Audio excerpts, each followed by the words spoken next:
सतीश।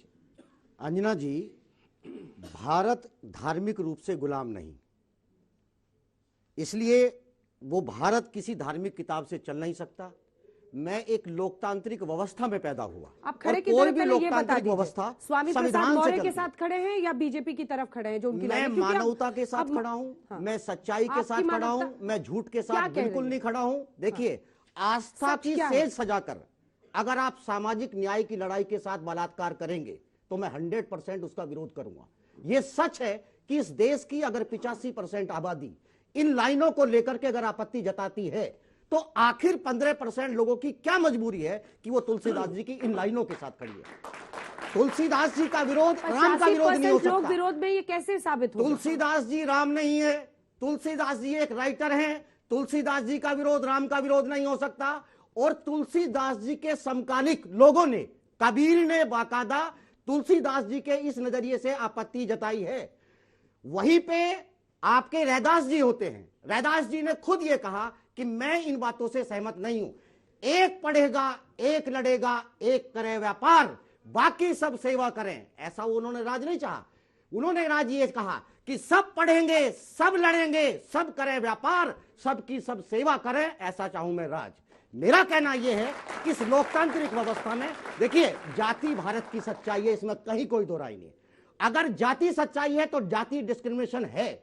खुद बाबा साहब ने यह कहा कि यह देश राजनीतिक रूप से आजाद हो रहा है, यह देश अभी धार्मिक रूप से कहीं ना कहीं गुलामी की तरफ है। इस देश में कहीं ना कहीं जातीय उत्पीड़न रहेगा।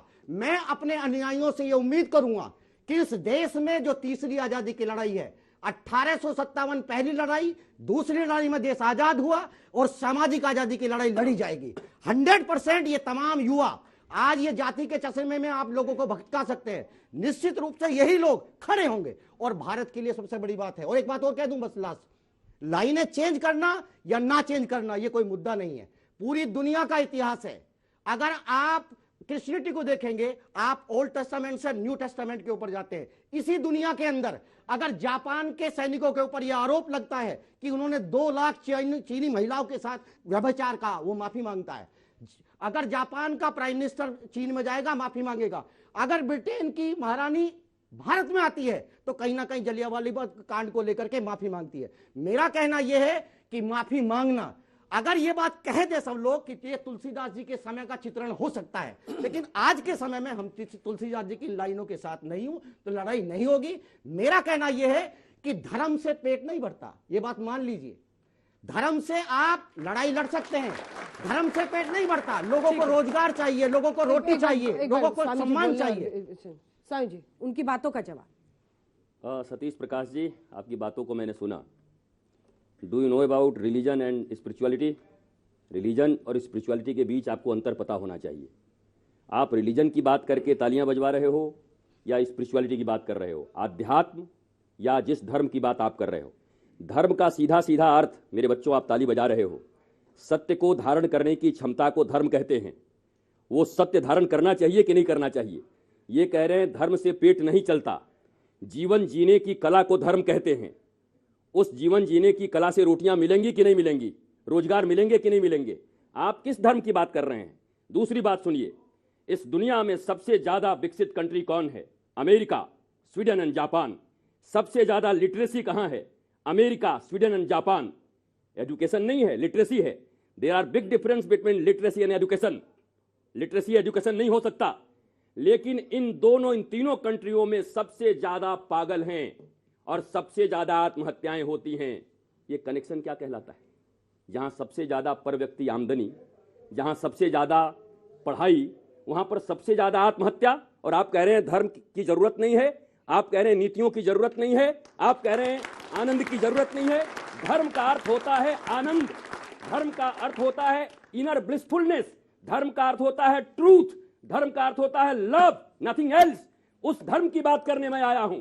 आप ये मत समझो कि दाढ़ी बढ़ाकर खड़े हो गए। मेरे गुरु ने मुझे बहुत पढ़ाया, हायर एजुकेशन दी, बहुत धन संपत्तियां दी। मेरे बाद 7 पीढ़ियां बैठ करके भारत में धर्म का प्रचार कर सकती हैं।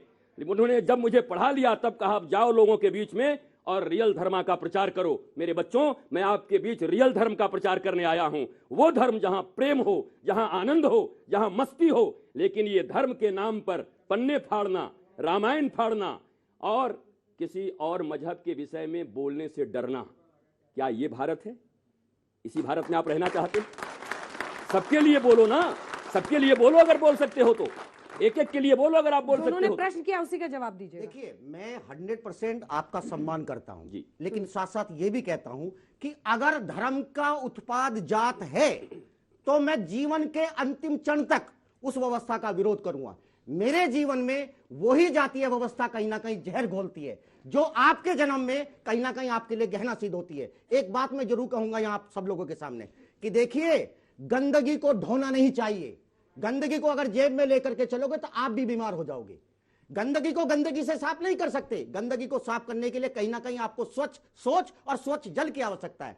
आज वो समय है, ये सच्चाई है, इसमें कहीं कोई दो राय नहीं है कि मेरा मानना यह है कि आप धर्म की तमाम बातें करें, इसमें कहीं कोई दो राय नहीं।